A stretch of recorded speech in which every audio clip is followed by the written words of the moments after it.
مرحوم والدہ کے روزوں کا فدیہ۔ میری والدہ کا انتقال ہو گیا ہے، مجھے ان کے قضا نمازوں کا فدیہ دینا ہے، اس کا طریقہ کیا ہوگا؟ اور کیا میں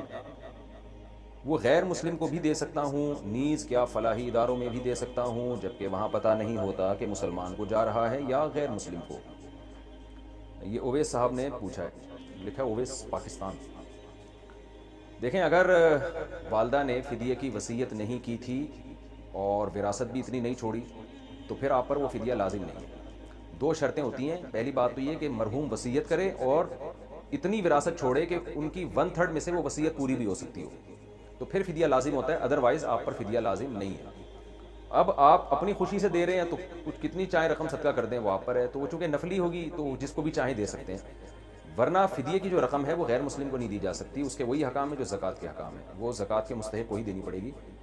لیکن چونکہ یہ فدیہ، آپ تو اس کو فدیہ کا نام دے رہے ہیں مگر شریعت میں ایک نفلی صدقہ ہی ہے، تو آپ والدہ کے ثواب کے لیے کسی کو بھی دے سکتے ہیں، کسی کے ساتھ بھی مدد کر سکتے ہیں۔ باقی فلاحی اداروں کا، اگر کسی ادارے پر آپ کو ٹرسٹ ہے، پورا اطمینان ہے کہ وہ صحیح جگہ رقم استعمال کرتا ہے تو دے دیں، اگر آپ کو اطمینان نہیں ہے تو نہ دیں، تو اس کے بارے میں تو اصول اور ضابطے سے ہی جواب دیا جا سکتا ہے، 100% یقینی طور پر تو کسی کے بارے میں نہیں کہا جا سکتا۔ پیاس کی شدت میں روزہ توڑ دیا تو کیا کفارہ ہے؟ 15 سال کا بچہ ہے، اس کا روزہ تھا،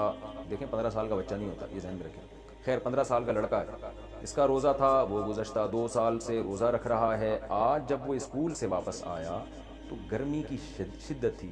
تقریباً 12 بجے پیاس کی شدت کی وجہ سے اس نے پانی پی لیا اور کہا کہ میں نے نیت نہیں کی تھی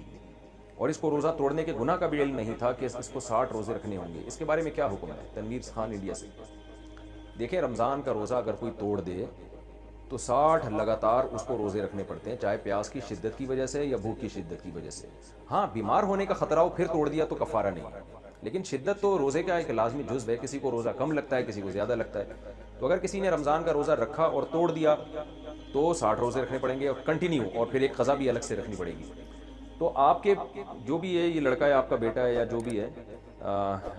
جناب تنویر صاحب، تو اس نے جو یہ کہا ہے نا کہ میری نیت نہیں تھی، تو کیا مطلب روزہ توڑنے کی نیت نہیں تھی؟ تو اس سے تو کوئی فرق نہیں پڑتا، روزہ توڑنے کی نیت نہ بھی ہو، جب توڑیں گے تو ٹوٹے گا نا خود بخود ہی۔ اور اگر ان کا مقصد یہ کہ میں نے روزے کی نیت ہی نہیں کی تھی 12 بجے تک، تو دیکھیں رمضان میں نا جب آپ صبح سحری میں اٹھے، سحری کی، تو یہ نیت ہی کے قائم مقام ہوتا ہے، اس کی علامت ہوتی ہے کہ آپ کی نیت ہے۔ تو اگر رمضان میں کوئی پراپر یہ نیت کرتا ہے نا کہ میری نیت نہیں ہے، پھر تو یہ سمجھا جائے گا کہ روزہ نہیں ہے، ورنہ تو روزے کی نیت تو ہوتی ہے مسلمانوں کی، صبح اٹھنا اس کی علامت ہے کہ روزہ تھا اس کا۔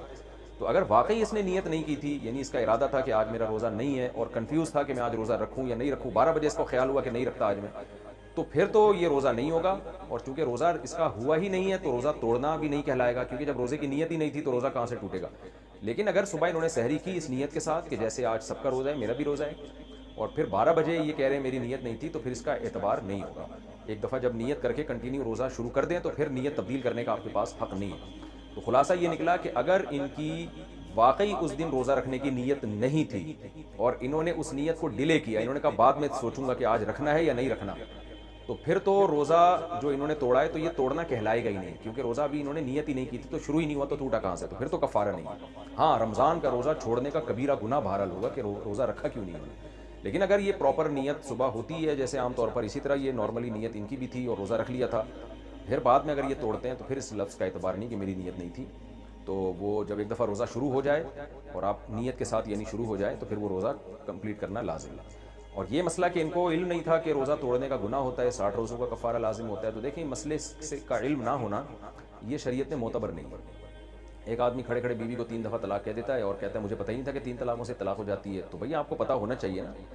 آپ جب مسلم گھرانے میں پیدا ہوئے ہیں، آپ دارالاسلام میں رہتے ہیں، تو آپ کو یہ پتہ ہونا چاہیے، یا ایسی جگہ پہ رہتے ہیں جہاں مسلمان رہتے ہیں تو آپ کو یہ پہلے سے سیکھنا چاہیے کہ نکاح کیسے ہوتا ہے، طلاق کیسے ہوتی ہے، نماز ٹوٹتی کیسے۔ ایک آدمی نماز پڑھ رہا ہے اور نماز میں وہ بیت الخلاء سے گھوم کے آ گیا اور پھر وہیں سے کھڑا ہو گیا، وہیں پہ جہاں سے چھوڑی تھی کنٹینیو کی، اب اس کو کہہ رہے ہیں بھائی نماز ٹوٹ جاتی، کرے وہ مجھے تو پتہ ہی نہیں تھا ایسے نماز ٹوٹ جاتی ہے۔ تو علم نہ ہونا،